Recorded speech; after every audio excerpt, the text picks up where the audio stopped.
Hello, everyone. It's Caroline here. Welcome back to our series of lessons on Germany, looking at what happens to it in the 20s and 30s. And what we've been looking at recently is the Weimar Republic, so the government of Germany before Hitler, and what a miserable time of it they are having. So they've had World War One is miserable for them. They get rid of the Kaiser, in comes the Weimar Republic. They've been dealing with the Treaty of Versailles. They've been having uprisings from people like the Spartakists who want a communist government. They've been having uprisings from people like Kapp who want the Kaiser back. So they are really struggling. And this lesson is not going to get any better for them. We're looking at the invasion of the Ruhr that happens in 1923. And by the end of the lesson, you'll be able to explain the causes, events, and effects of the invasion. So this is a lesson where the Treaty of Versailles is really important and it comes up twice. So can you please pause the video and then write next to each of the letters what each letter stands for? So what's L, what's A, what's M, what's B? And then next to that, can you write down one fact you could use as evidence of it? So one thing about it, one extra detail you could write about it.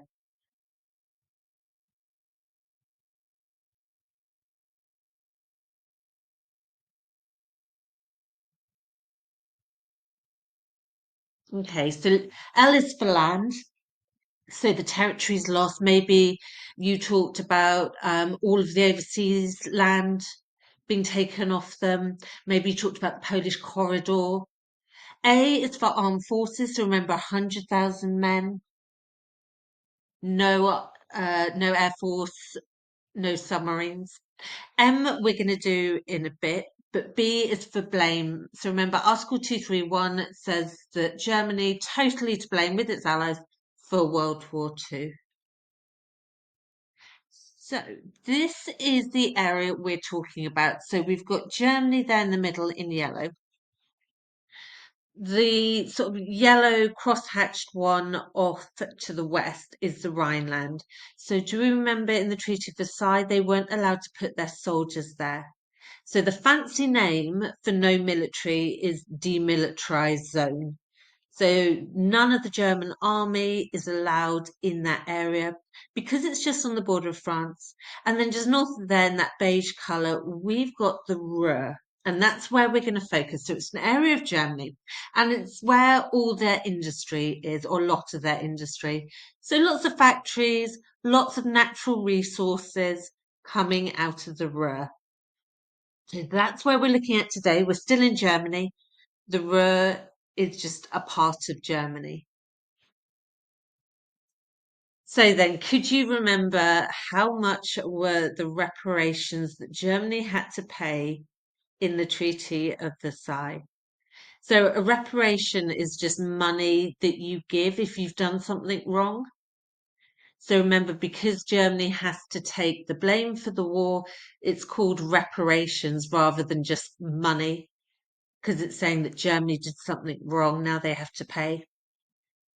So say someone accidentally breaks something, they break a window of someone, and then they give that person money to get that window fixed. That would be called a reparation, something you pay because you've messed up. So how much were the reparations that Germany had to pay? £6.6 billion. It's a huge sum of money. So April 1921, they're told how much the bill is. It gets finalised to 6.6 billion. They're told to pay the first part that same year, 1921, which they do. In 1922, though, nothing was paid. And it's because Germany does not have the money. So they pay it in 21, 22, they just don't have the money to pay it. So they're in real trouble. And if you also remember the Treaty of Versailles, it took lots of land that had coal on it and iron. And if you've seen that lesson, remember I said that they're expecting them to pay this huge sum of 6.6 billion, but they're also taking away their ability to pay it. So poor Germany, poor Weimar Republic, they owe this money, they cannot afford it. So, in January 1923, French and Belgian troops entered the German Ruhr Valley, which is Germany's main industrial region. So, if it's not bad enough for the Weimar Republic, France and Belgium have just invaded. They've just put their soldiers into German soil. So again, Treaty of Versailles with the army, remember it limited them to 100,000 men, and we were talking about how unfair that was because everyone else's armies can be as large as they want, and how vulnerable that made Germany.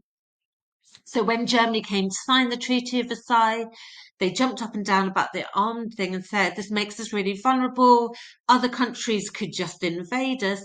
And here we are, 1923, France and Belgium have done just that.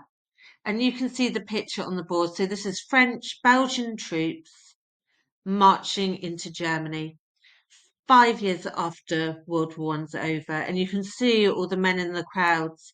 You know, so many of them would have been fighting in World War One. They would have been in the trenches for the German army. And here they are, France and Belgium have marched into their land to take reparations. Really sad for them, really difficult.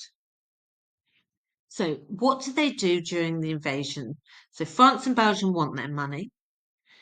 They start taking over factories. So the German workers go on strike and they refuse to work for the occupying army.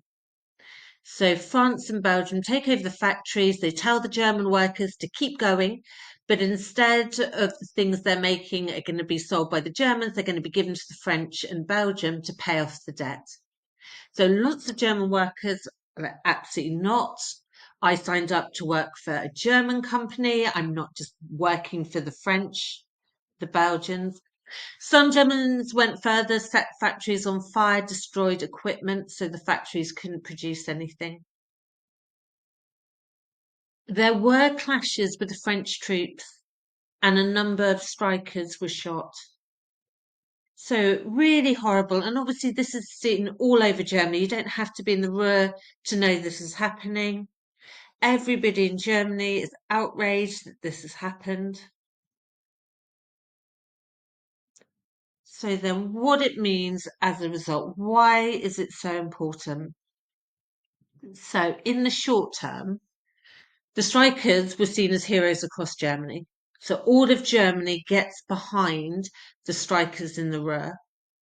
And the Weimar government actually support them. The Weimar government come out and say, we support the strikers. We're going to keep paying their wages. We're going to give them money so they don't have to go to work.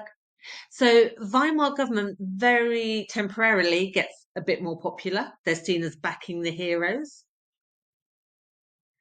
In the long term, though, it is going to be absolutely disastrous.